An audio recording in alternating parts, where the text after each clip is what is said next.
आप सभी का बहुत बहुत स्वागत है। आज के सूक्ष्म जीव एक अद्भुत संसार, micro organism a wonderful world. देखिए, ये आपको चित्र दिख रहा होगा। इसमें कुछ सूक्ष्म जीवों के दिखा हुआ है, विषाणु हैं, जीवाणु हैं, प्रोटोजोआ है। तो इससे संबंधित हम प्रश्नों को हल करेंगे और साथ साथ चर्चा करेंगे।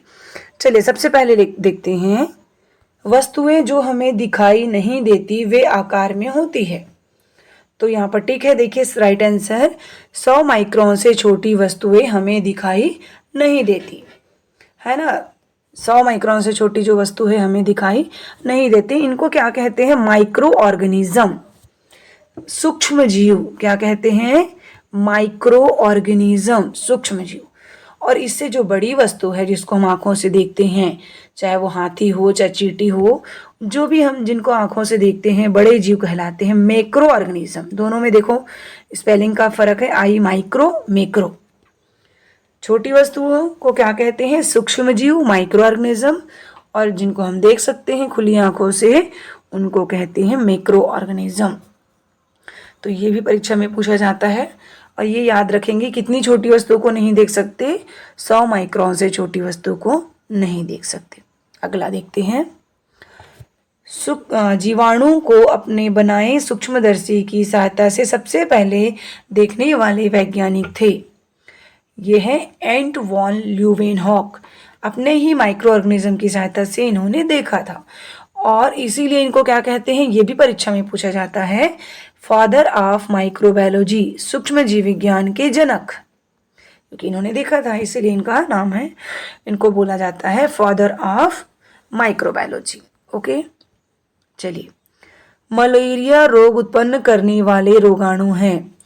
तो मलेरिया रोग उत्पन्न, आपको लगता होगा ना कि मच्छर की वजह से होता है, लेकिन मच्छर तो सिर्फ गाड़ी है, समझो, लाने वाला है, वो है ना, वाहक है।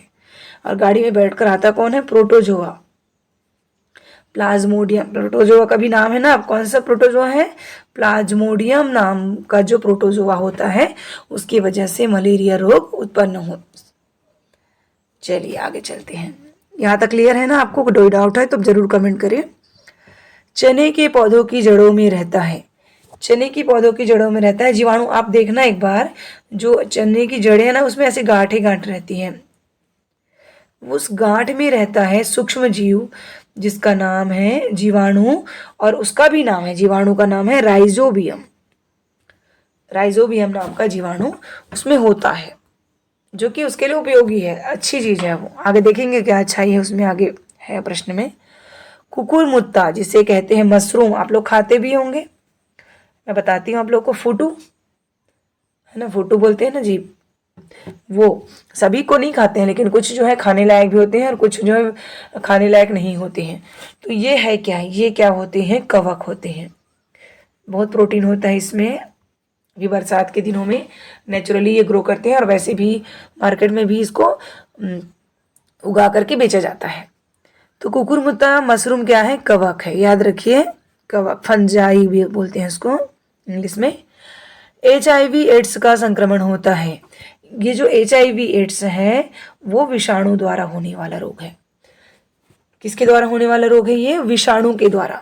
साथ साथ इंग्लिश का भी नाम आप जानते जाइए, क्योंकि फ्यूचर में आपको इंग्लिश में भी जानना चाहिए, जानना होगा, जरूरी है। वायरस, ठीक है, विषाणु को क्या बोलते हैं? वायरस। आगे चलते हैं। कई बार ऐसा भी लिखा रहता है ना, वायरस HIV द्वारा होने वाला रोग है, ऑप्शन में दिया रहेगा वायरस, तो आपको कंफ्यूज नहीं होना, वायरस विषाणु एक ही है। सूक्ष्म जीव मुख्यतः कितने प्रकार के होते हैं? देखिए, बहुत सारे होते हैं, हर जगह सूक्ष्म जीव होते हैं, लेकिन हम मुख्यतः मोटा मोटा अगर पूछेंगे तो 5 प्रकार के होते हैं। जैसे पहला हम लोग शैवाल, काई वगैरह देखते हो ना, वो अब दिखाई दे रहा है मत बोलिए, वो बहुत बड़ा एक साथ इकट्ठा है तो दिखाई दे रहा है पूरा, उनका समझ लो उनकी कॉलोनी है एक प्रकार से। छोटा सा देखना पड़ेगा तो आपको माइक्रोस्कोप की जरूरत पड़ेगी। दूसरा है कवक, इसको क्या बोलते हैं? फंजाई। ये एल्गी है, फंजाई है। तीसरा अभी जो पढ़े ना, प्रोटोजोआ, वो है। चौथा है जीवाणु, और 5वां है विषाणु। चलिए आगे इसको देखते हैं। शैवाल कहाँ पाए जाते हैं? शैवाल जो है नम या पानी स्थान में पाए जाते हैं। एल्गी। आगे 9वां नंबर का प्रश्न, ईस्ट या खमीर क्या है? जो डालते नहीं है जी, जैसे वो बनाते हैं, डोसा बनाते हैं, जलेबी बनाते हैं, तो उसमें ईस्ट पाउडर डालते हैं, वो है कवक। इडली डोसा, अभी जैसे नाम लिया और आ गया प्रश्न, इडली डोसा डबल रोटी बनाने में कौन से सूक्ष्म जीव का प्रयोग होता है? तो ये है कवक। और कवक का उदाहरण भी अभी देखे ना, खमीर, ईस्ट। प्रकाश संश्लेषण की क्रिया में निम्न में से अपना भोजन कौन स्वयं बनाता है? तो देखिए, जो ऑप्शन है उसके हिसाब से आपको सेलेक्ट करना है। पौधे दिए रहते तो पौधे, लेकिन यहाँ पर जो है इसमें शैवाल, जो सूक्ष्म जीव है ना, उसके अंतर्गत शैवाल होते हैं, वो हरे होते हैं, इसमें क्लोरोफिल पाया जाता है और ये अपने भोजन स्वयं बनाते हैं। बाकी जो ये कवक परजीवी है, पैरामीशियम तो जलीय जीव है ना, और पक्षी तो जानते ही हैं आप लोग, ये दूसरे को खाते हैं, कीड़े मकोड़े को। पैरामीशियम भी वैसे ही है, दूसरे जीवों को खाते हैं। निम्न में से कौन अपना भोजन मृत जीवों एवं सड़े गले पदार्थों से प्राप्त करता है? कवक है जो सड़े गले पदार्थों से अपना भोजन प्राप्त करता है। किण्वन की प्रक्रिया में भाग लेता है। किण्वन, फर्मेंटेशन बोलते हैं जिसको, ये है ईस्ट। जैसे डोसा बनाते हैं ना, तो डोसा रात को डाल देते हैं इसमें ईस्ट। अगर नहीं भी डालते हैं, मान लो छोड़ देते हैं, ऐसे भी गर्मी का दिन है, तो उसमें अपने आप बाहर से भी ईस्ट आ जाते हैं, कवक आ जाते हैं, और वो आप देखे होंगे उसमें हवा भर जाता है ना, जिससे हमारा जो इडली वगैरह है, डोसा है, वो स्पंजी बनता है, मुलायम बनता है, बीच बीच में हवा भर जाता है इसलिए। तो वो किण्वन की प्रक्रिया है, फर्मेंटेशन की प्रक्रिया है, उसमें भाग लेते हैं ईस्ट। 1 मिलीमीटर के बराबर होता है। 1 मिलीमीटर किसके बराबर होते हैं? 1000 बराबर भागों में बांटेंगे, है ना। 1000 माइक्रोमीटर के बराबर होता है 1 मिलीमीटर। ये यहाँ पर गलत टिक है, इसको सॉरी, 1000 ऑप्शन कहाँ पर? ये है।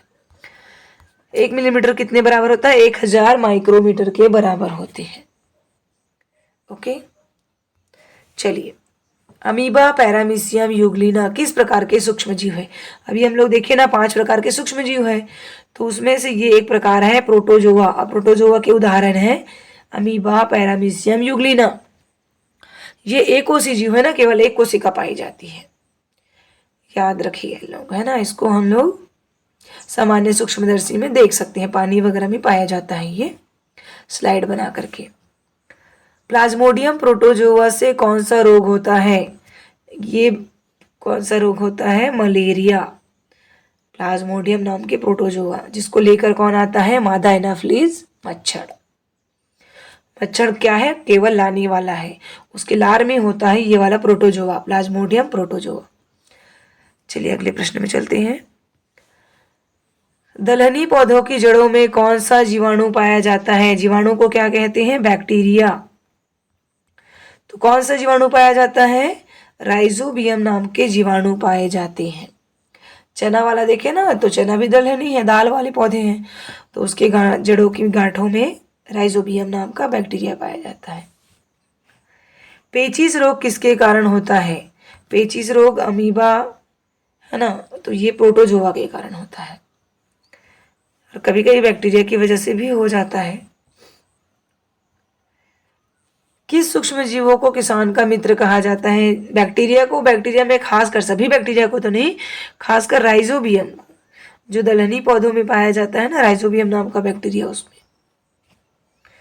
दूध को दही में बदलने वाला जीवाणु है।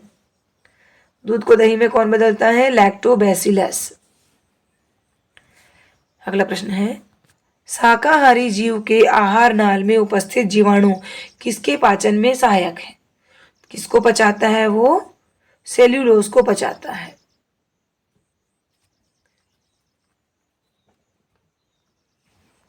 आगे देखते हैं। टीबी, हैजा, टिटनेस, निमोनिया, कुष्ठ रोग किसके कारण होते हैं? तो ये जो है ना, सारी जो बीमारी है, इसको अच्छे से याद कर लीजिए, ये जीवाणु जनित रोग है, जीवाणु के द्वारा होता है, जिसको हमने भी क्या कहा? बैक्टीरिया। बैक्टीरिया के द्वारा होने वाला रोग है टीबी, हैजा, टिटनेस, निमोनिया, कुष्ठ रोग। बहुत सारे अलग अलग बैक्टीरिया होते हैं। गंगा जल में कौन सा विषाणु पाया जाता है? बैक्टीरियोफेज, जो कि बैक्टीरिया वगैरह को खा जाता है, जिसकी वजह से पानी साफ रहता है। सजीव और निर्जीव के बीच की कड़ी किसे कहती है? अब ये कड़ी क्यों कहते होंगे, पहले तो ये समझ लो। वायरस को कहते हैं। वायरस को क्या कहते हैं हम लोग? विषाणु। ये विषाणु अगर बाहर में कहीं पर पड़ा है, जैसे कि पत्थर में पड़ा है और घर के बाहर कहीं ईंटा वगैरह में पड़ा है, तो वो निर्जीव रहता है। लेकिन जैसे किसी जीव के अंदर गया, जैसे पौधों के अंदर चले गया या मनुष्य के अंदर गया या कोई भी जीव के अंदर गया, तो वो जिंदा हो जाता है, सजीव हो जाता है। इसीलिए उसको बोलते हैं सजीव और निर्जीव के बीच की, किसको कहते हैं? विषाणु को कहते हैं। बाहर है तो मरा हुआ है, और उसी को अंदर किसी जीव में डाल दिए तो वो जिंदा हो जाता है। इसीलिए उसको बोलेंगे सजीव और निर्जीव के बीच की कड़ी विषाणु। अब विषाणु जनित रोगों का उदाहरण आ गया है, बहुत अच्छा है ये। कौन कौन से रोग होता है? जैसे आप विषाणु मतलब वायरस, इसमें एक उदाहरण तो आप कभी नहीं भूलेंगे, क्योंकि सभी लोग बहुत अभी फेस किए महामारी कोविड, कोरोना वायरस। तो वायरस जनित रोग अगर पूछेंगे तो आप कोरोना को जरूर याद रखना। कोरोना वायरस विषाणु उसी को बोलते हैं। और ये अन्य रोग भी है, जैसे कोरोना वायरस में सर्दी जुकाम तो होता ही था बुखार के साथ साथ, तो सर्दी जुकाम भी है विषाणु जनित रोग। बुखार, रेबीज कुत्ता काटने से होता है, पोलियो जिसमें हैंडीकैप्ड हो जाते हैं, खसरा। तो ये सारे जो बीमारी है वो वायरस जनित रोग है, विषाणु जनित रोग है। याद रखिए, कोरोना वायरस से एकदम याद रखिए, वायरस, विषाणु। चलिए, निम्नलिखित में से किस रोग के टीकाकरण नहीं लगता? टीकाकरण मतलब वैक्सीन, टीका लगा देने से रोग प्रतिरोधक क्षमता आ जाती है। पोलियो का भी है, चेचक का भी है, छोटी माता जिसको बोलते हैं, और टीबी का भी है। तो मलेरिया का जो है अभी क्या नहीं है? टीका नहीं है। लोगों को मच्छरों से दूर रहना चाहिए, नेट लगा के, मच्छरदानी लगा के सोना चाहिए। कहीं भी गंदे पानी मतलब पानी को खुला नहीं छोड़ना चाहिए, क्योंकि जो मच्छर है ना, लार्वा अपना पानी में ही देते हैं, और मच्छर के काटने से ही मलेरिया होता है, क्योंकि मच्छर के मुंह में क्या होता है, अभी हमने बताया ना आपको, प्रोटोजोआ होता है। प्लाज्मोडियम नाम के प्रोटोजोआ होते हैं जो मलेरिया रोग उत्पन्न करते हैं। सूक्ष्म जीव कहाँ पाए जाते हैं? जैसे भगवान कण कण में है ना, वैसे सूक्ष्म जीव भी क्या है? कण कण में है भैया, हर जगह है। आपको आश्चर्य होगा, जलते हुए लावा में भी होता है, और एकदम ठंडा ग्लेशियर में भी सूक्ष्म जीव होते हैं। मतलब सभी जगह पाए जाते हैं ये। कुछ जो सूक्ष्म जीव होते हैं ना, वो ऐसी गरम गरम चीज़ों में भी, अत्यधिक ठंडे चीज़ों में भी जीवित रह सकते हैं। सभी तो नहीं, लेकिन तो कुछ सूक्ष्म जीव। तो कुल मिला के बोल सकते हैं ये भी कण कण में पाए जाते हैं सूक्ष्म जीव, सभी जगह पाए जाते हैं। अगला प्रश्न है, बारिश के मौसम में चमड़े के बने जूते में क्या लग जाते हैं? देखे होंगे आप लोग, वाइट वाइट कुछ दिखने लगता है, ग्रीन ग्रीन कुछ दिखने लगता है, धब्बे धब्बे डबके, तो वो होते हैं कवक, है ना, फंजाई। नमी वाले स्थानों में ग्रो करते हैं, सड़े गले चीजों पे, तो वो जूता भी उसको नमी लगता है, थोड़ा सा ग्रो कर लेता है। नम मौसम में अनाज को खराब होने से बचाने के लिए क्या जरूरी होता है? तो किसान लोग क्या करते हैं, जिस फसल को उनको रखना है इकट्ठा करके, तो उसको वो सुखा के रखते हैं सूर्य के प्रकाश में, पहले ही, बारिश आने के पहले ही ना। सुखाने से क्या होता है, उस अनाज में रहने वाले जो नमी है, पानी है, वो डिहाइड्रेटेड हो जाता है, बाहर निकल जाता है। तो जिसकी वजह से वो जब बारिश का मौसम आता है, नमी मौसम आता है, तो खराब नहीं होता। सूर्य के प्रकाश में सुखाना। फसलों को नष्ट करता है, कौन नष्ट करता है? कवक, फंजाई। जैसे एक एग्जांपल मैं आपको बता रही हूँ आयरलैंड का। आयरलैंड के जो लोग होते हैं ना, उनका मुख्य भोजन होता है आयरलैंड का आलू। तो एक बार आलू में इतना ज़्यादा वो हो गया था, कवक ग्रो कर गया था कि पूरा आलू ही मतलब वहाँ पर खराब हो गया था, जिसकी वजह से वहाँ पर अकाल पड़ गया था। जैसे हम लोग का मुख्य भोजन क्या है छत्तीसगढ़ में? चावल, हम लोग चावल खाते हैं, रोटी खाते हैं, लेकिन वहाँ पर आयरलैंड में सबसे मुख्य भोजन क्या? आलू है। अब आलू में ही पूरा कवक ग्रो हो गया था, फंजाई ग्रो हो गया था, जिसकी वजह से भयंकर अकाल हो गया था। हमारे शरीर में सेना का कार्य कौन करता है? श्वेत रक्त कणिकाएं, व्हाइट ब्लड सेल, WBC। अगला प्रश्न है, औषधि प्रसाधन सामग्री जो क्रीम पाउडर होता है ना, वो रंग निर्माण, छपाई, इसके लिए किसका उपयोग करते हैं? शैवाल का उपयोग करते हैं, एल्गी का उपयोग करते हैं। किसका उपयोग करते हैं? एल्गी, याद रखिए। ठीक। पोलियो के विषाणु का व्यास होता है, सबसे छोटा वायरस है ये, पोलियो का जो वायरस है वो होता है 28 नैनोमीटर, बहुत ही सूक्ष्म, इतना सूक्ष्म है कि सामान्य माइक्रोस्कोप से तो देख ही नहीं सकते हैं। तो किसी भी विषाणु को ना सामान्य माइक्रोस्कोप से नहीं देख सकते हैं, उसको देखने के लिए इलेक्ट्रॉन माइक्रोस्कोप का आविष्कार हुआ है। निम्नलिखित में कवक का उपयोग होता है।